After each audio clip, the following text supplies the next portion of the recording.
Y hablemos de lo que no se dice. ¿Quién creen que regresa al escenario público? Nada más y nada menos que el niño dorado de la democracia, el Golden Boy de la democracia mexicana. Lorenzo Córdoba Vianello, que ahora ya como un académico consolidado, regresa a hacer lo mismo que hacía cuando estaba en el INE, discursos. Desde un foro organizado por el INAI, Lorenzo Córdoba salió a decir que el gobierno de AMLO tiene una clara estrategia en contra de los autónomos y del Poder Judicial. La explicó con pelos y señas, pero hay cosas que Lorenzo Córdoba creo que no termina de entender.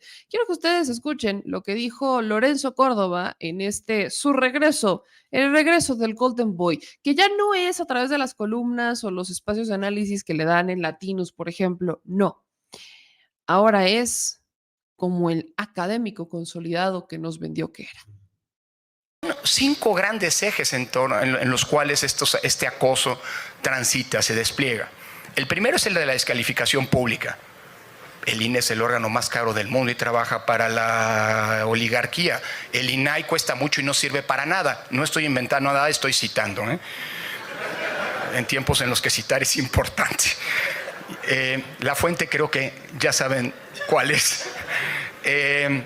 En fin, una descalificación en contra, bueno, la descalificación de decir que los derechos humanos y que el feminismo son invenciones del neoliberalismo en contra de las fuerzas del progreso. Es decir, una descalificación que forma parte de la narrativa pública, insisto, desde el poder. Ya no son outsiders, ya no son los perdedores de una elección, son quienes se han beneficiado de las reglas de la democracia para hacer este tipo de descalificaciones. Segundo plano, segundo eje, el del acoso personalizado en contra de los titulares. Es decir, aquellas amenazas de juicio político, denuncias penales, amenazas incluso al ámbito de la seguridad personal. Digo, nos escandalizamos, y no voy a reclamar en este sentido ninguna primacía, nos escandalizamos y con razón que en una manifestación que tiene todo el derecho democrático de realizarse, se paseen féretros con las caras de los ministros de la Corte. Bueno, yo tuve 3 semanas un féretro con mi nombre afuera del INE cuando nos tomaron las instalaciones en el 2023 y amenazaron con ir a visitarme a mi casa una turba violenta. Es decir, el hostigamiento personalizado ya no es la institución per se, sino quién dirige las instituciones. Tercer gran eje, el tema presupuestario, es decir, las restricciones presupuestarias. En el INE lo vimos, en el INE ya se padeció un recorte presupuestal que impidió que el INE cumpliera con sus funciones legales. Hoy está la amenaza de cara a la elección más grande de la historia de nueva cuenta presente. Hoy está la amenaza en contra de la Suprema Corte de Justicia y del Poder Judicial de cercenar sus capacidades institucionales a través de la vía presupuestal. Un cuarto eje tiene que ver con los intentos de reforma. O sea, las reformas siempre han sido vistas como una manera, el INAI es producto de una serie de reformas, su conversión en un órgano plenamente constitucional autónomo, etcétera, el carácter nacional como cabeza del Sistema Nacional de Transparencia, etcétera. Lo mismo pasó con los órganos electorales, lo mismo ha pasado con la Corte. Aquí me refiero a las reformas legales o constitucionales como una manera de desaparecer órganos, entiéndase o pienses en el INE, o bien de cercenarlos y acotarlos en sus atribuciones, como se pretendió con el INE a través del plan A o del plan B, y como hoy está ocurriendo con la amenaza de una reforma constitucional para desaparecer a una Corte que resulte incómoda y elegir a los ministros. Y finalmente el último punto es el de la captura, es decir, el de la colonización a través de correas de transmisión de los órganos de control. El caso extremo es el de la Comisión Nacional de los Derechos Humanos, que es un órgano que se ha convertido literalmente en un espacio de propaganda del gobierno en lugar de ser un órgano de control, como es su propia definición constitucional. Pero bueno, con 150 plazas o cargos vacantes, como ocurre de manera destacada con el propio INAI, en donde faltan 3 comisionados, pues es un riesgo, digamos, que se está enfrentando, un riesgo que está omnipresente, se vivió en el INE, se va a vivir el próximo mes en el Tribunal Electoral. En suma, creo que el gran problema que estamos enfrentando en el mantenimiento de la buena salud del Estado de Derecho, una de las dos, insisto, dimensiones, una es la democrática, la otra es la del Estado de Derecho, de toda democracia constitucional, pues es justamente que desde el poder se estén buscando socavar estos mecanismos de control con la única consecuencia de un robustecimiento o una tendencia a consolidar un poder autoritario del que desafortunadamente en México sabemos mucho producto de nuestra historia. Lorenzo Córdoba, en este foro llamado Estado de Derecho y Libertad de Expresión, se acaba de aventar la charra de decir que el presidente acosa a las instituciones por denunciar que son caras. Fue algo así como cuando Norma Lucía Piña, la presidenta de la Suprema Corte, sale a decir que si no le aceptan el presupuesto, entonces pues no puede garantizar el acceso a la justicia. Quiero recordarles que la Suprema Corte pues, se gasta 44 millones de pesos al año, solamente los 11 ministros de la Suprema. Estos solo son de los 11 ministros de la Suprema. Se gastan al año 44 millones en tintorería. Tintorería. Sí, sí, sí. Porque la justicia será almidonada o no será. La misma Suprema Corte que dice Lorenzo Córdoba que el gobierno federal acosa, se gasta 1,700,000 pesos al año en vajillas nuevas, porque la justicia será con tenedores nuevos o no será. Eso es acoso. Decir lo que está pasando es acoso. Lorenzo dice, es que el Instituto Nacional Electoral, el presidente decía, ¿no? Que el Instituto Nacional Electoral era el órgano electoral más caro del mundo. Sí, sí lo es. Las elecciones en México son carísimas. Para empezar, no vota ni el 100% del padrón, nunca ha votado el 100% del padrón, porque la gente se empadrona en el INE, no para votar, se empadrona para sacar una credencial que les permita identificarse. Volvemos al tema de las identificaciones. En todo el mundo, el gobierno emite una credencial para identificarte, un documento nacional de identificación que posteriormente se usa para votar. En México no. En México tenemos una credencial para votar que vale más para identificarte que para votar y es carísima. Y tenemos consejeros que en el INE gastan mucho dinero, no en las elecciones, porque vaya, tomando en cuenta cómo es nuestro sistema electoral, uno puede entender que sea costoso, pero además de esto se gastan dineros en viajes, en libros, en publicaciones. ¿Quién las lee? ¿Y a quiénes se las compran? Se gasta dinero en ver cómo, o sea, mandar a un académico de la UNAM a ver cómo va la credencialización de los paisanos en Estados Unidos. Y yo a mí me encantaría ver cómo va la credencialización de los paisanos en Estados Unidos, porque nos hemos gastado una muy buena nana, 50,000 pesitos por viático, por visita de un académico de la UNAM, y eso sin contar lo que le pagan al académico de la UNAM, para ir a ver cómo va la credencialización. Yo solo quiero saber si algún paisano ha visto a alguien del INE o algún académico de la UNAM irles a preguntar cómo va la credencialización. A mí me encantaría saber por qué gastamos en eso, sobre todo cuando no está ni el 10% de los migrantes en Estados Unidos están credencializados, o sea, ni el 10% por el INE, no están.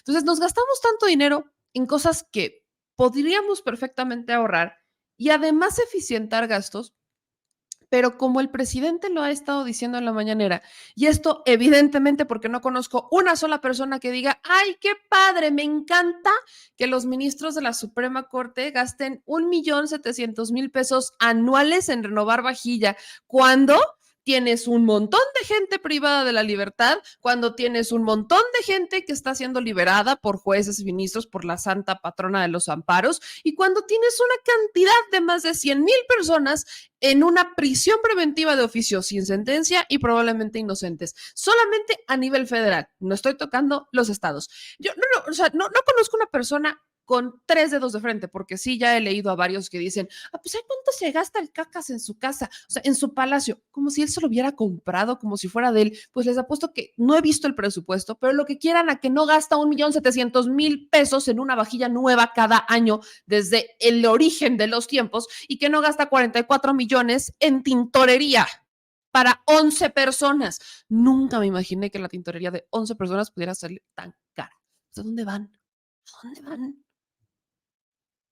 Y eso solo me estoy yendo por encimita, porque ya en el programa completo, hace unos días les puse todos los gastitos, lujitos de la Suprema. Pero no puedes decir esto porque entonces es un acoso. Miren, yo puedo entender y coincido en esta parte que las manifestaciones que se han dado, algunas manifestaciones se han tornado violentas para ellos, ¿eh? Porque eso de ver que pones una piñata de la ministra Piña, que la vas colgando y la incendias, la interpretan como una amenaza directa a la vida de Norma Lucía Piña, ¿no? Lorenzo Córdoba hablaba, es que a mí me pusieron féretros.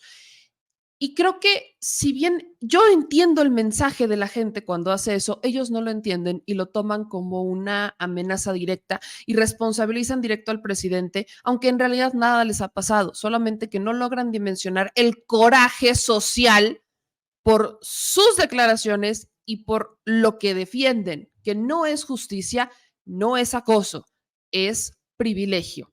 Entonces, no entienden que la gente, por primera vez en muchos años, y la mayoría, porque otros ya lo sabían, están viendo cómo está este despilfarro, están viendo cómo es que se están utilizando sus recursos. Y la gente hoy se pregunta, ¿y tanto para qué?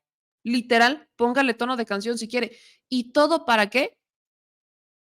¿Para qué tanto dinero? ¿Para qué tanto despilfarro? ¿Para qué si ni siquiera sirve? ¿Para qué si me roban elecciones? ¿Para qué si la justicia cuesta y cuesta mucho? Y si soy pobre, me va a costar más y no la voy a poder pagar porque es más probable que una persona que roba un pan se quede dentro del bote a que un ladrón o que un fiscal que participó en el encubrimiento de un feminicidio salga porque tiene fuero. O sea, alguien a mí explíqueme. Yo sé que para muchos pudiera esto ser un área completamente distinta o que quizás no lo entienden, pero el coraje social que se ha desatado con la publicación y la divulgación de la verdad era inevitable. Ahora eso le llaman acoso. Y para eso regresa el Golden Boy de la democracia, Lorenzo Córdoba, a decir que el gobierno tiene una estrategia de acoso en contra de las instituciones autónomas. Y aparte esta frase no tiene madre. Colonización. AMLO coloniza al INE. AMLO coloniza a la Suprema. Actúan, las personas que han estado en estas dependencias durante toda una vida, actúan como si no supieran cómo funcionan las dependencias. Porque hoy los escucho decir, no, es que el presidente en la Suprema, ¿no? Ahí tienes a Yasmín Esquivel y a Loreta Ortiz. Quiero que regresen unos cuantos sexenios y quiero que vean cómo se nombraban a los ministros de la Suprema, por favor. O sea, el presidente toda la vida, porque está en la ley, no es que se le ocurrió al presidente, está en la ley. El presidente propone una terna y el Senado dispone la terna y la vota. El presidente dice, yo quiero que vayan 3, estos 3, tú decides quiénes y entonces van. Y ahí está. ¿Cuál es la diferencia entre esta administración y las otras? Que todavía en esta administración el presidente solamente ha nombrado a 4, o sea, ha presentado 4 ternas y se han elegido en el Senado 4 ministros de la Suprema. ¿Por qué solamente mencionan a 2 ministras? Si hay 4 puestos ahí por el presidente. Porque no necesariamente los ministros que entraron están votando con las iniciativas o están votando a favor de Andrés Manuel. Ahí tienes a Margarita Ríos Farjat, por ejemplo. No lo han hecho. ¿Por qué antes no escuchábamos esto? Porque los ministros de la Suprema entraban y ya le debían favores al presidente en turno. Norma Lucía Piña es el ejemplo perfecto. En 2015, Ríos Peter cuestionándola en el Senado, el único que la cuestionaba prácticamente, porque la señora Norma Lucía Piña, la hoy presidenta de la Suprema, por la que se desviven y que pobrecita señora, tan amable ella, esa señora de la terna que manda Peña, porque le toca a Peña mandarla, era la peor evaluada.